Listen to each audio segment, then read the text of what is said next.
these holes. Oh, wait, no, not all of them. Just do the talky part. You gotta live through this. I got words. Now, I know everyone out here's got an opinion. It's medically proven. It's nothing special. It's nothing new. It's fucking science and fucking nature, and I'm part of nature, man. And so are you, sapien. You take your 2 legs and posy thumbs and go sit and screw. The natural, scientific meat experience all of us thinking things are having right now sucks enough as it is. What with the rise in temperatures and mass extinctions and a rampant new virus tsunami and podcasts, all of which are part of nature, this I know. Well, actually, check out me more for part 2, link in your bio. Without y'all playing opinion shootout in the comments section right now. Attention is a drug, man. Do I have your attention? Yes! And I will give it back to you if you stop dick tapping each other for a second. Just because you have the attention does not mean you deserve the attention, by the way, because not everyone that has it does take it responsibly. We all want attention from time to time. Some get it, some don't. It's like Shakespeare said. Some are born with attention, some achieve attention, and some have attention whether they fucking like it or not. And yes, I realize how all of this sounds now that I have your attention. Is it irony? Maybe. You don't know, and if you do, that's the joke. Please feel free to use this footage for when I say dumb shit later in my life. But the mild amount of attention we living things require, in total, is at best a birthday party every now and then. Except your first birthday. That's not for you. You did nothing.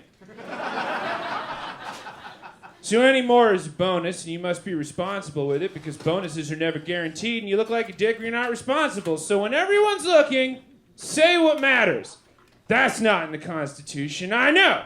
I looked it up. It's just a good idea. Because if you got an opinion, just make sure you're saying it at the right time. Because, like, sometimes I gotta shit when I'm on a bus.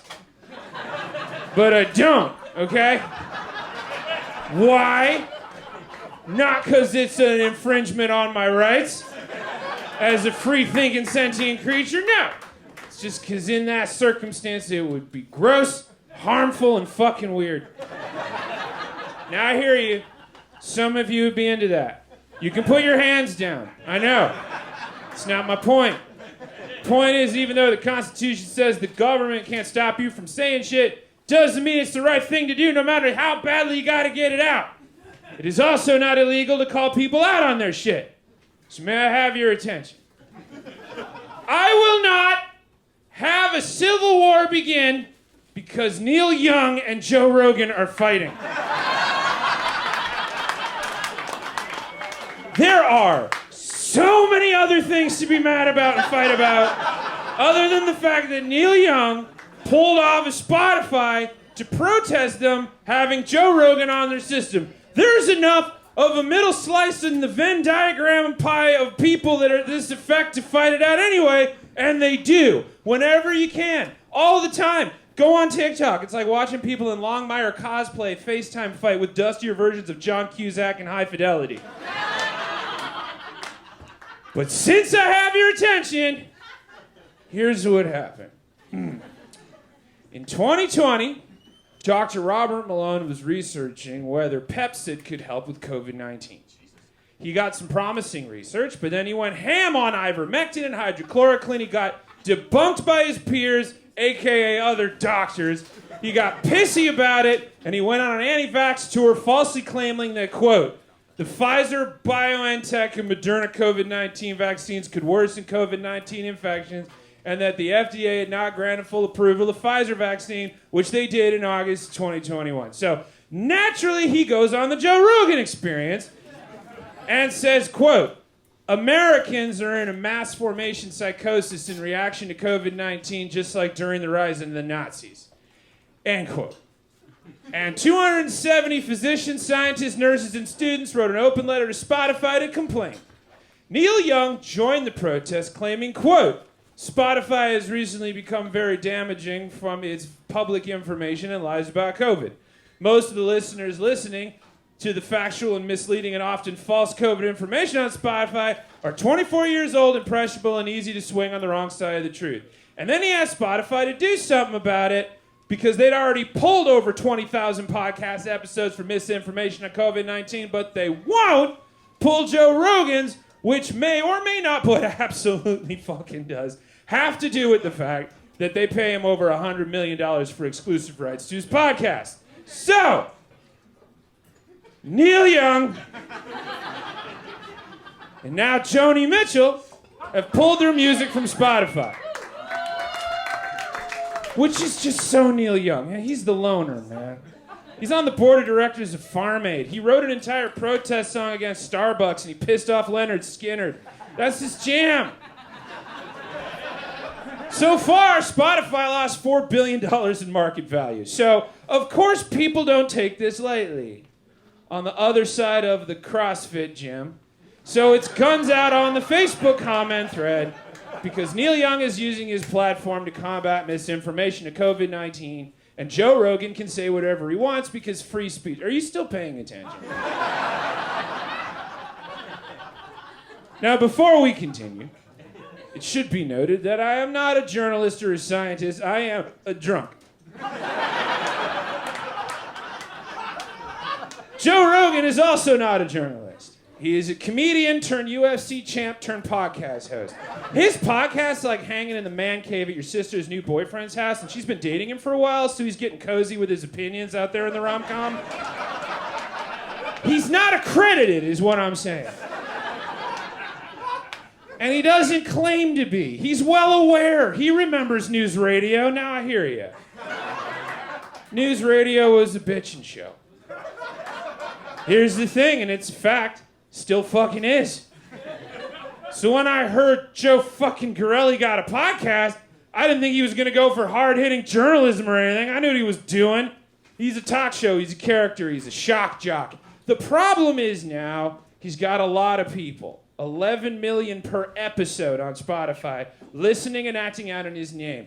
The situation demands responsibility. So having people on the show talking bullshit is a cause to be called out. Joe Rogan also had Jordan Peterson on, who claimed that, quote, there is no such thing as climate, and that, quote, climate and everything are the same word. Before making basic science errors trying to convince Joe Rogan that the problem with climate change is the word climate. Which is like saying it's not broken, the lamp never existed, Mom. Let me tell you why. Before getting wooden spooned across the fucking kitchen.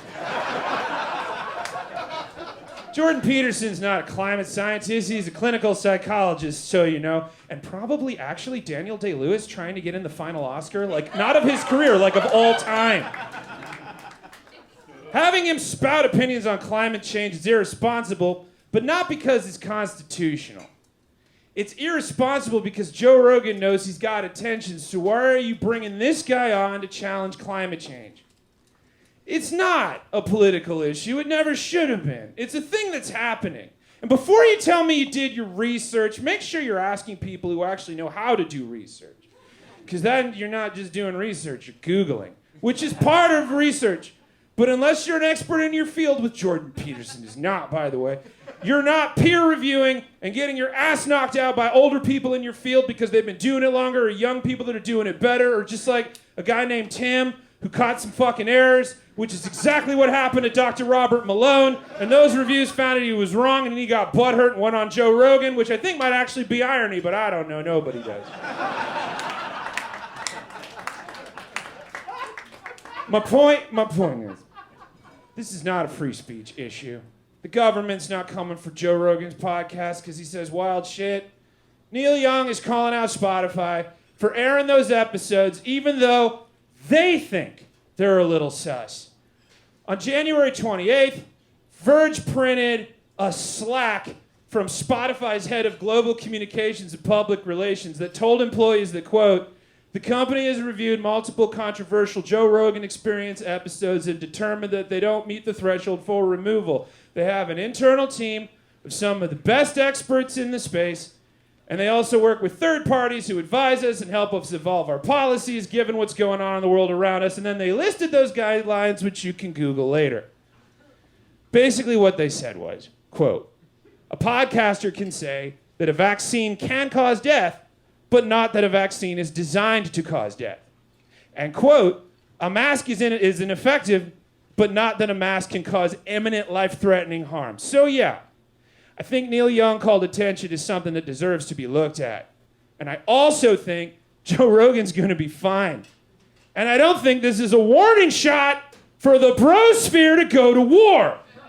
Because I don't want everything to burn to the ground because of gotchas and hashtags. I don't. That's stupid. That's a stupid way to go out. What I'm saying is,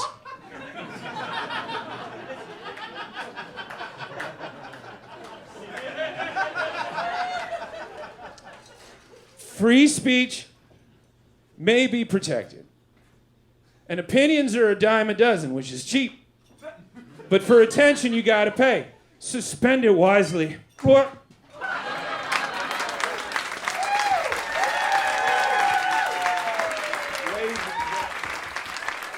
Chad the Bird! You guys. My favorite drug.